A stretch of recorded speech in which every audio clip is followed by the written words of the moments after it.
reflexionar un poquito en cuanto a un mensaje que se compartió en el grupo de devocional, como un devocional que hablaba acerca del orgullo, y explicaba en qué afecta el orgullo a una persona. Orgullo, soberbia, el pensar que actuamos o pensamos mejor que los demás, ¿no? Hay gente que es muy orgullosa. Eso no tiene nada que ver con la humildad en cuanto a la economía. Algunos piensan que ser humilde es ser pobre. No. Pero vamos a ver precisamente lo que dice la palabra de el lado opuesto, la otra cara. Si una es el orgullo, ¿cuál sería la otra? La humildad, ¿verdad?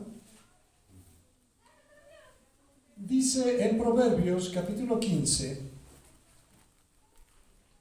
en el libro de Proverbios, en su capítulo 15,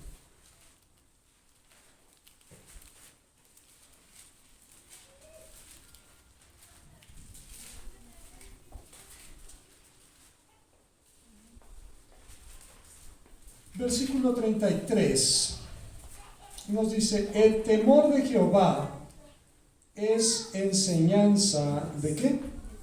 De sabiduría. Hemos estado hablando, aunque no es el tema, pero lo quiero comentar, sobre el temor de Jehová, esa reverencia, esa devoción, ese respeto que le tenemos a ¿quién? A Dios. Pero ese temor, esa reverencia nos va a permitir caminar en sabiduría. Por eso dice aquí: el temor de Jehová es enseñanza ¿de qué? De sabiduría. Y a la honra precede ¿qué? La humildad. El que es orgulloso piensa o siente que todo se lo merece. No, como que los demás le hacen un favor de todo lo que le ayudan o le aconsejan. Pero aquí la palabra de Dios dice: mira, el que vaya a ser honrado, hay algo anterior a la honra, que es la humildad.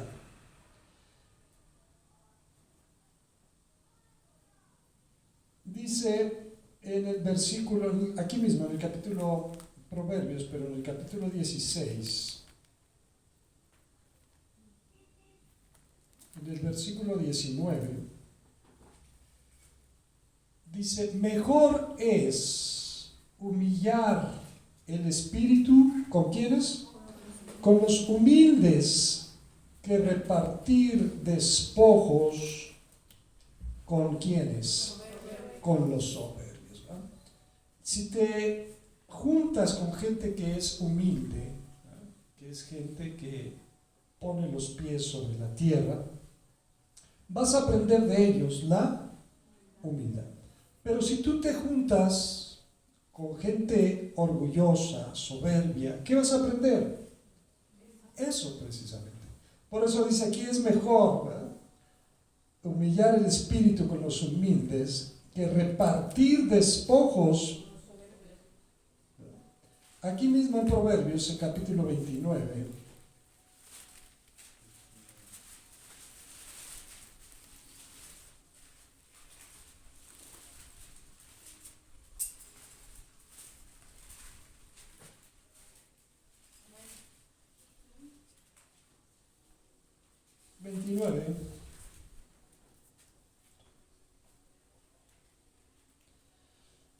para todo hay consecuencias. En el 23, vamos a ver, dice: la soberbia del hombre, ¿qué le hace? Le abate. Uno pensaría, bueno, el que se siente mucho, el que no acepta consejos, el que es un sentido, porque hay gente que es orgullosa en el sentido de que si alguien le hace algo, no sé por qué va a pasar por alto la ofensa si él no se lo merece, ¿no? Pero dicen: mira, hay un peligro. La soberbia del hombre va a terminar ¿por qué? Por abatirlo, por tirarlo, por tumbarlo. pero al humilde de espíritu sustenta, ¿qué? Ya dijimos que a la honra precede la humildad. Entonces,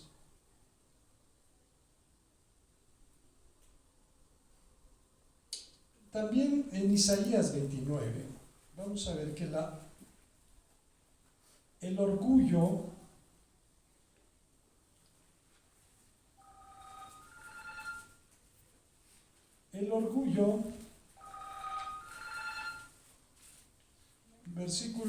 capítulo 29, listo, lo tenemos aquí. 29:19 dice: entonces los humildes crecerán en alegría. ¿En quién? En Jehová. Porque Dios ve con buenos ojos al humilde. Porque el humilde no tiene ese orgullo que le impide extender sus manos ¿hacia quién? Hacia Dios. Aquel versículo, a ver si ahorita lo ubicamos, que dice: humillaos bajo la poderosa mano ¿de quién? Dios. De Dios, y Él os exaltará cuando fuere tiempo. ¿Va? Y dice que los humildes crecerán en alegría en Jehová, y aún los más pobres de los hombres se gozarán en el Santo de Israel. Y un corazón con soberbia, con orgullo, es un corazón que impide la obra de Dios. Aquí en Isaías 57 vamos a ver. Un corazón que tiene orgullo es como un corazón cerrado, que no permite que Dios actúe en nuestra vida. No, yo no necesito, yo no necesito de eso. Capítulo 57. Cierra su corazón e impide la obra de Dios en su vida. Isaías 57, en el verso 15 dice: porque así dijo el alto y sublime, el que habita la eternidad. Vamos a ubicarnos un poco. Dios habla de sí mismo. Aquellos que dicen: no, mi Diosito, comentaba nuestro hermano Miguel la vez pasada, que hay quien dice mi Diosito. No, Dios no es un Diosito. O que dicen el niño Dios. No, Dios no es un niño. Él es el alto y sublime. Él habita ¿en dónde? En la eternidad. Cuyo nombre es el Santo. O sea, entendamos quién es Dios y entendamos quiénes somos nosotros. Yo habito en la altura y en la santidad. El que habita en la altura, en la santidad, que su trono es de poder, de gloria, dice: y con el quebrantado y humilde de espíritu. Es una paradoja, ¿no? Que Dios, que es inmenso, que es poderoso, que es santo, llega a habitar junto con el humilde de corazón, con aquel que tiene su corazón quebrantado. Dice: con el quebrantado y humilde de espíritu. ¿Para qué? ¿Con qué propósito? Para hacer vivir el espíritu de los humildes y para vivificar el corazón de los quebrantados. Entonces la soberbia, el orgullo, cierra la puerta para la obra de Dios en nuestra vida. Por eso Jesús dice: he aquí, yo estoy a la puerta. ¿Y qué? Ya. Pero quien escucha ese llamado de Jesús, pero en su corazón hay orgullo, soberbia, ¿abrirá la puerta? No. No, porque está lleno su corazón de orgullo. Sin embargo, el humilde dice, si alguien oye mi voz y abre la puerta, ¿qué va a pasar? Entraré a él, cenaré con él y él conmigo. Aquel que dice, yo no necesito, mira, regresa a la iglesia, vamos, no, yo estoy ¿qué? Yo estoy bien así. Isaías 66.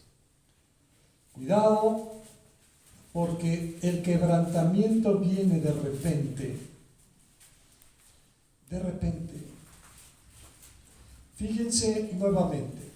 Esto tiene que ver con reconocer quién es Dios y quiénes somos nosotros. Isaías 66. Jehová dijo así: el cielo es mi trono y la tierra es el estrado de mis pies. Es como el tapete donde pongo mis ¿qué?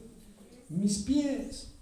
¿Dónde está la casa que me habréis de edificar? ¿Y dónde el lugar de mi reposo? Fíjense que Dios nunca en su corazón ha estado la idea de que el hombre le construya algo para Dios, porque Dios pues dice, no, pobrecitos, ¿no? ¿Qué me van a construir? Si yo habito ¿en dónde? Yo habito, el cielo es mi trono, dice, y la tierra es el estrado. ¿Qué me podrán, ¿no? ¿Dónde está la casa que me habréis de edificar? ¿Y dónde el lugar de mi reposo?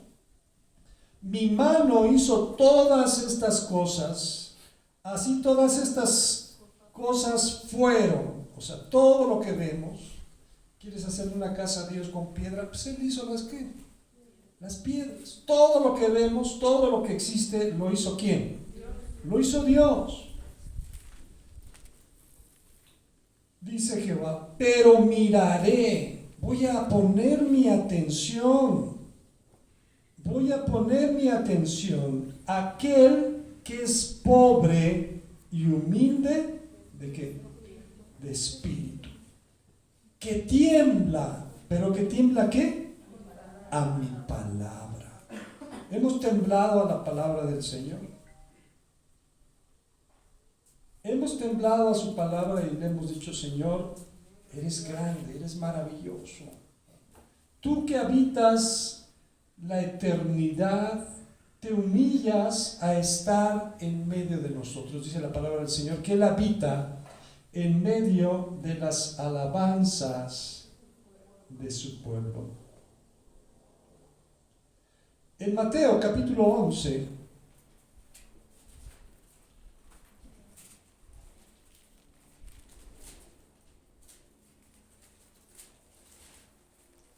Mateo capítulo 11,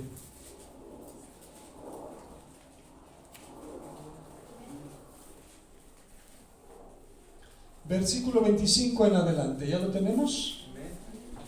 Mateo 11, 25, dice, en aquel tiempo, respondiendo Jesús, dijo, te alabo, Padre, Señor del cielo y de la tierra, porque escondiste estas cosas de los sabios y de los entendidos y las revelaste ¿a quiénes?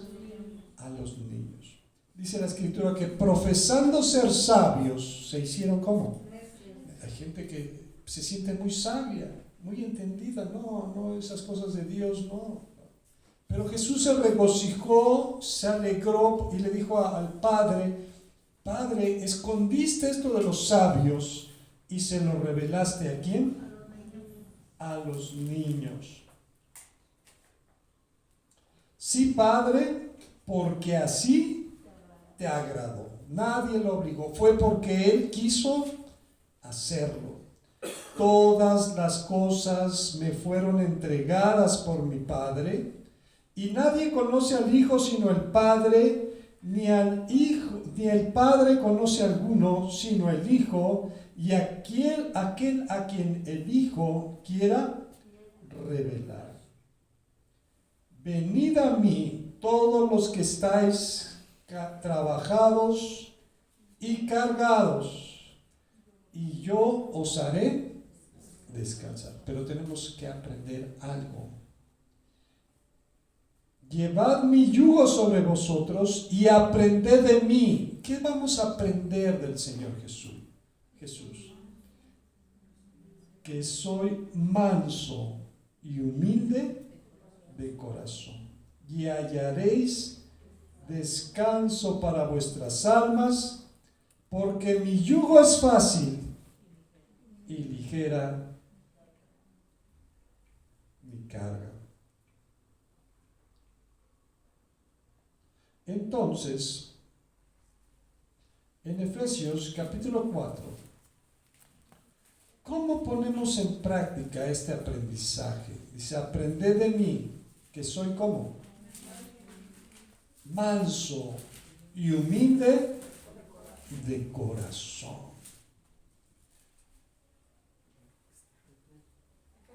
Efesios capítulo 4 dice, yo pues, preso en el Señor, habla el apóstol Pablo, os ruego que andéis como es digno de la vocación con que fuisteis llamados. ¿Cómo es digno? ¿Cómo es andar en esta vocación?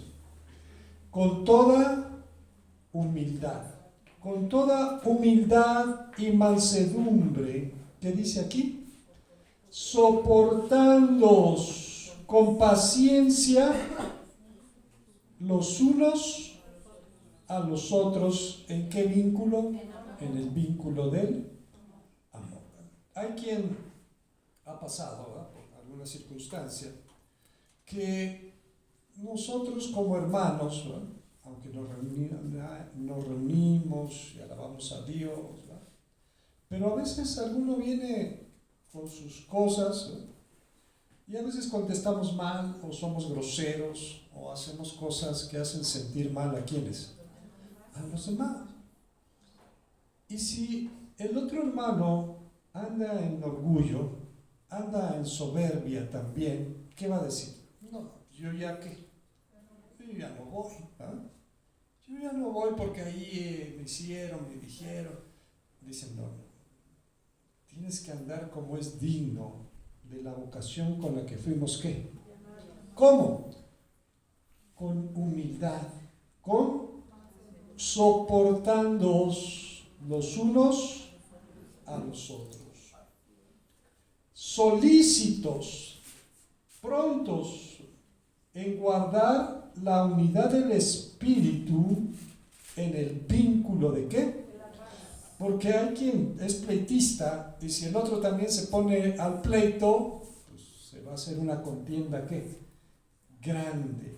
Pero en alguien debe de caber la razón, la prudencia, solícitos en guardar la unidad del espíritu en el vínculo de la paz.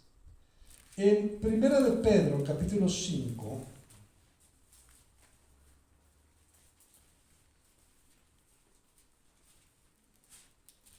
la humildad no va a venir a nosotros como así que de repente Dios va a mandar un rayo del cielo y nos va a tocar y de la noche a la mañana vamos a ser humildes. No, es un trato, es un proceso en el que tenemos que despojar nuestra vida de todo orgullo, de toda vanidad, de toda soberbia, y dejar que Dios nos vista, o vestirnos más bien de acuerdo como Dios quiere. Dice en 1 de Pedro, capítulo 5, igualmente jóvenes, estad sujetos a los ancianos, y todos, atrás dice que tenemos que estar sujetos unos a otros. ¿Cómo tenemos que estar sujetos? Unos a otros.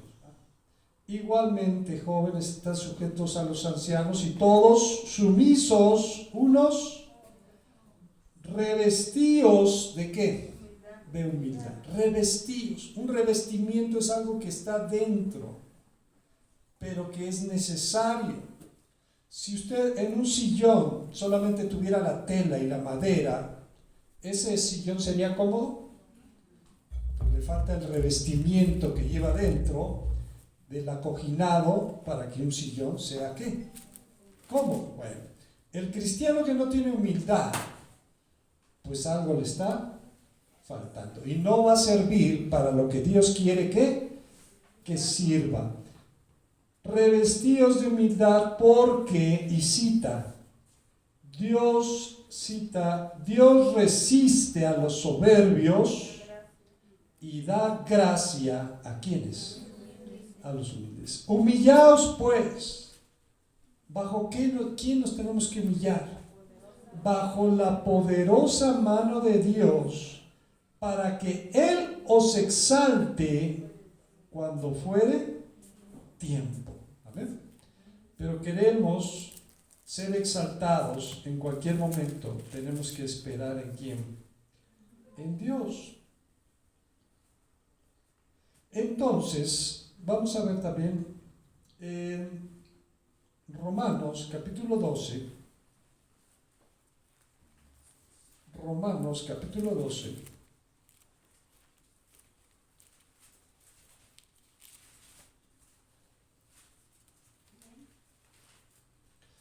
Versículo 16. ¿Ya lo tenemos? Unánimes. Unánimes ¿entre quiénes? Entre vosotros. ¿Qué significa la palabra unánime? Un mismo sentir, un mismo pensar hacia una misma dirección. Cuando usted no camina hacia el mismo sentido, pues va a ser un estorbo para los que van ¿qué?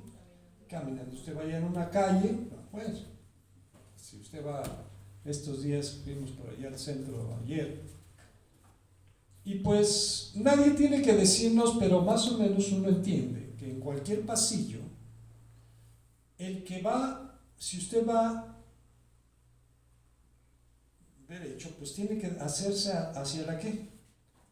Hacia la derecha, y el que viene regularmente se pone hacia la izquierda. Así se facilita que uno vaya y que otro venga. Pero si usted va y el que debe de ir por la izquierda se viene a la derecha, pues es un tropezadero ¿para quiénes?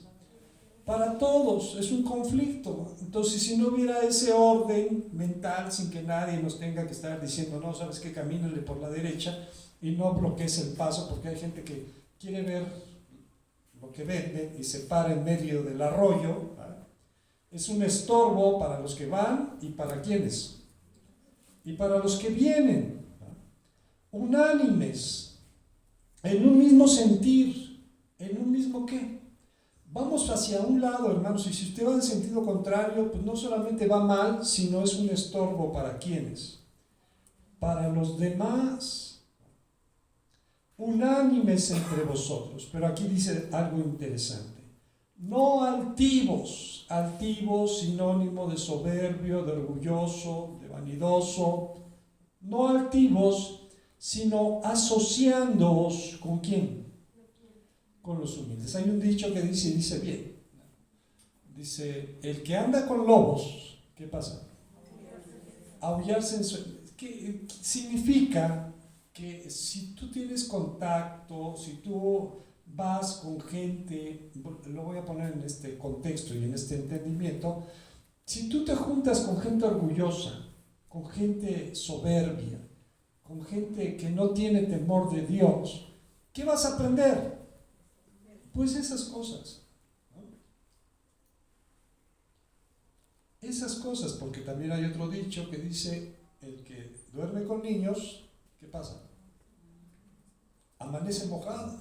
O sea, hay una consecuencia de lo que tú y yo hacemos, no dice, sino asociándose, asóciate con el que veas que es humilde, con aquel que tiene temor de Dios, con aquel que ha avanzado, que ha madurado, que ha crecido en las cosas de Dios. Con ese es con el que te tienes que ¿qué? Que juntar.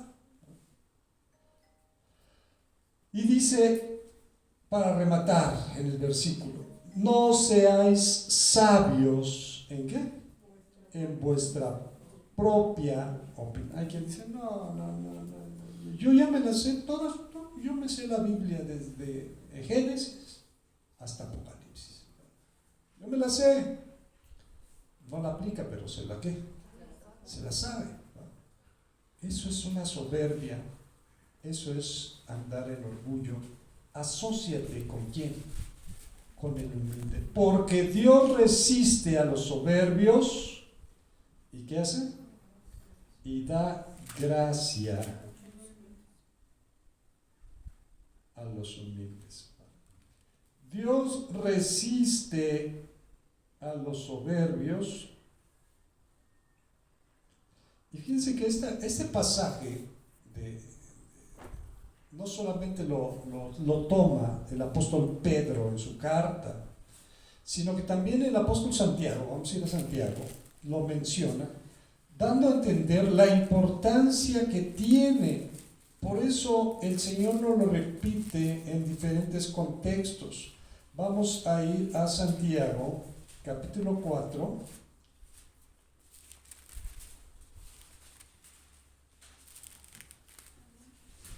Santiago, capítulo 4.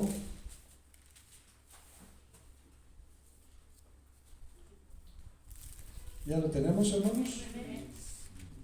Santiago 4.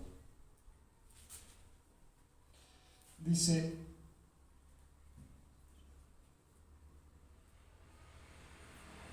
vamos a ver, en el versículo 5 dice, ¿o pensáis que la Escritura dice en vano, el Espíritu que Él ha hecho morar en nosotros nos anhela? ¿Cómo nos anhela Dios?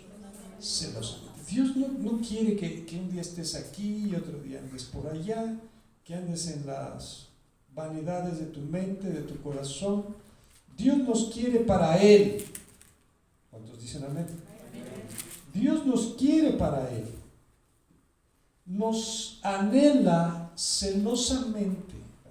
No nos toma a fuerzas, porque a fuerzas ni los zapatos entran, ¿verdad? Pero Él es su anhelo, su deseo es que estemos bajo su abrigo, bajo su cuidado, al abrigo del Altísimo. Dice, pero Él da mayor gracia. ¿Cuál es la gracia que Él da? Porque esto dice, Dios resiste a quienes y da gracia a los humildes. Dios resiste a los soberbios. ¿Eres soberbios? Dios te va ¿a qué? A resistir hasta que aprendas a ser humilde. Someteos pues a Dios, resistir al diablo. ¿Y qué? Por eso el diablo gana ventaja en nuestra vida, porque andamos en orgullo, andamos en soberbia, andamos en desobediencia.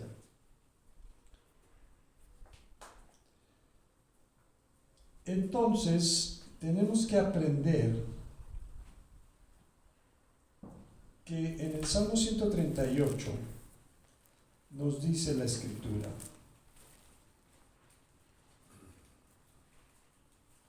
Salmo 138.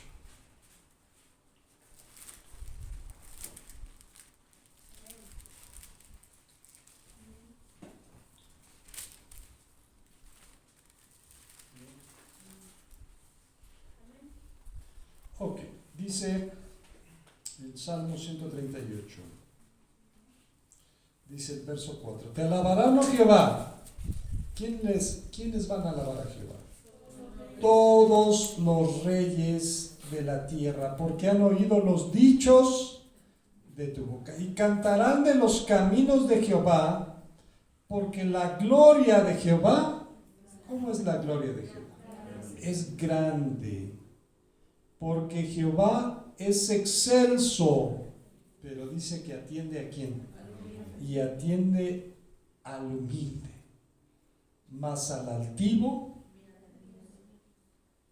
¿Cómo qué significará esa frase de mira de lejos?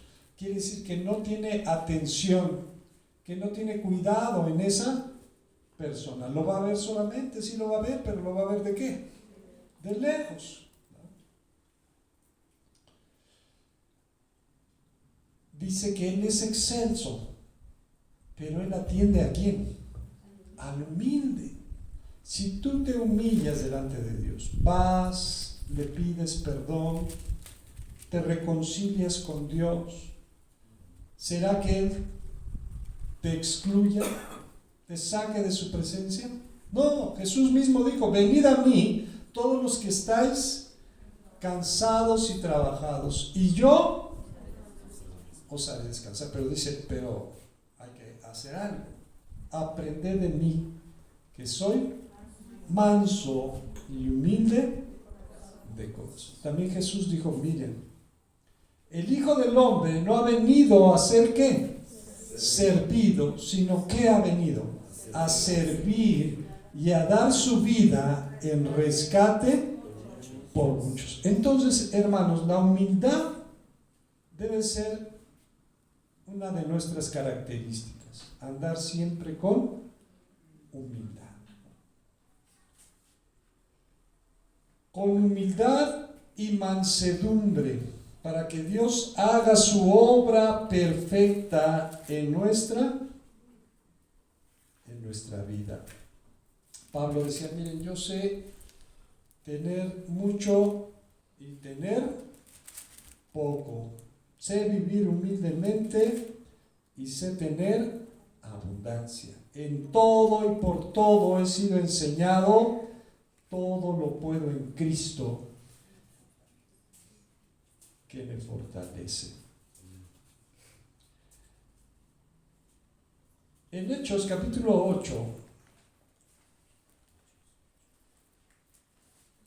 cuando Jesús estuvo delante de Poncio Pilatos, dice que Pilato lo interrogaba, pero Jesús no le contestaba. Y entonces Pilato, en un arrebato de enojo, de ira, le dice, a mí no me contestas, a mí que tengo el poder para liberarte o para castigarte.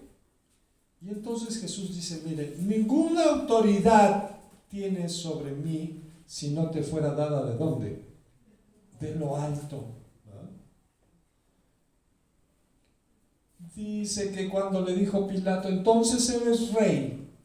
Y Jesús le dijo, tú lo dices, pero mi reino no es de este mundo. Porque si fuera mi reino de este mundo, mis servidores vendrían a ayudarme en este momento. Entonces, Hechos 8, 33. 8:33. Cuando el etíope iba leyendo a Isaías y Felipe le iba a explicar el pasaje que decía lo siguiente: en su humillación no se le hizo ¿qué? Justicia. Mas su generación, ¿quién la contará? Amén. Jesús se humilló. Jesús se humilló. Nosotros no podremos humillarnos. Dice que cuando le maldecían, no contestaba con ¿qué? Con maldición. Como cordero fue llevado al matadero. Enmudeció su boca. Vamos a terminar yendo a Filipenses.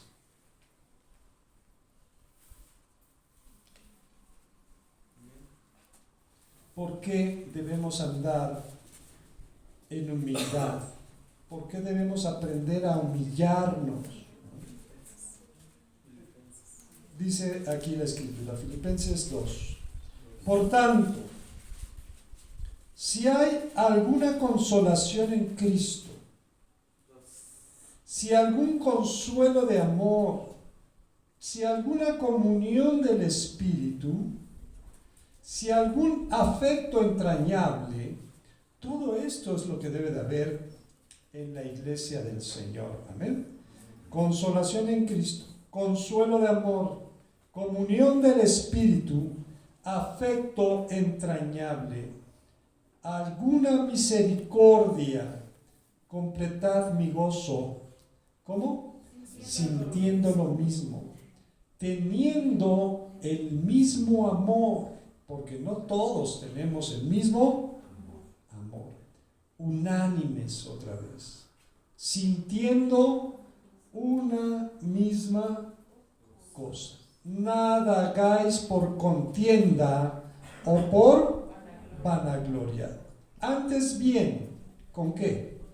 Con humildad, estimando cada uno a los demás como superiores a él mismo, no mirando cada uno por lo suyo propio, sino cada cual también por lo de los otros. Haya pues en vosotros este sentir que hubo también en Cristo Jesús, el cual, siendo en forma de Dios, ya dijimos que Dios habita en la eternidad, que Dios es el alto y sublime, que el cielo es su trono y la tierra es el estrado de sus pies. Cristo es igual ¿a quién?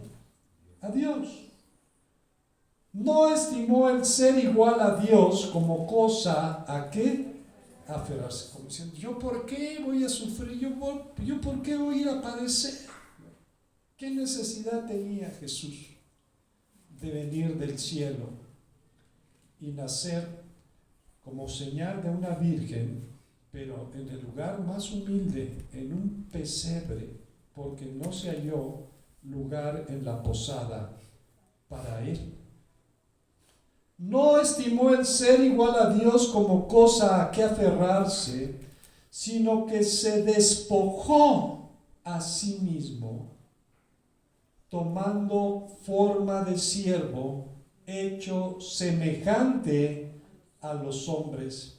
Y estando en la condición de hombre, ¿qué hizo Jesús? Se humilló.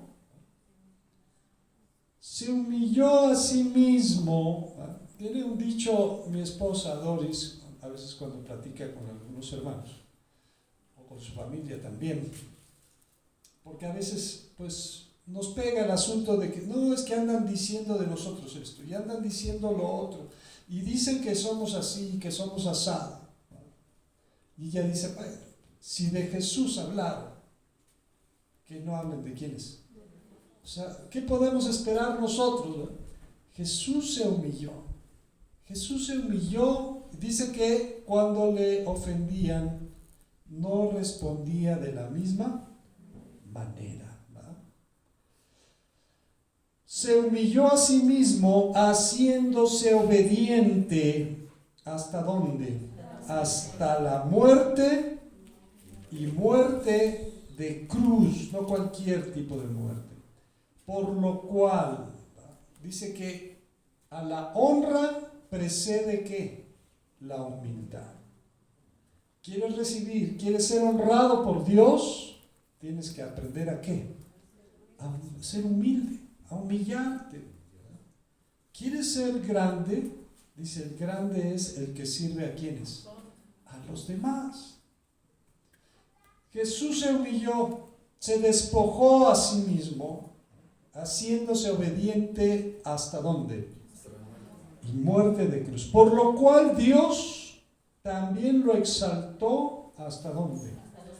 Hasta lo sumo es hasta el lugar, no hay otro lugar más alto.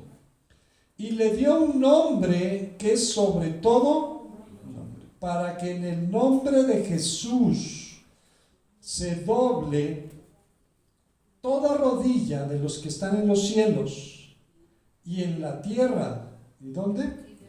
Y debajo de la tierra, y toda lengua confiese que Jesucristo es el Señor, para gloria de Dios Padre. Entonces Entonces, hermanos, la humildad nos hace falta a veces, ¿qué? Humildad. Nos hace falta humildad en muchas cosas. Y si seguimos en soberbia, las consecuencias las vamos a tener ¿quiénes? Nosotros, nadie más. Dios resiste ¿a quiénes? A los soberbios. Pero da gracia ¿a quién? A los humildes. Que el Señor los bendiga.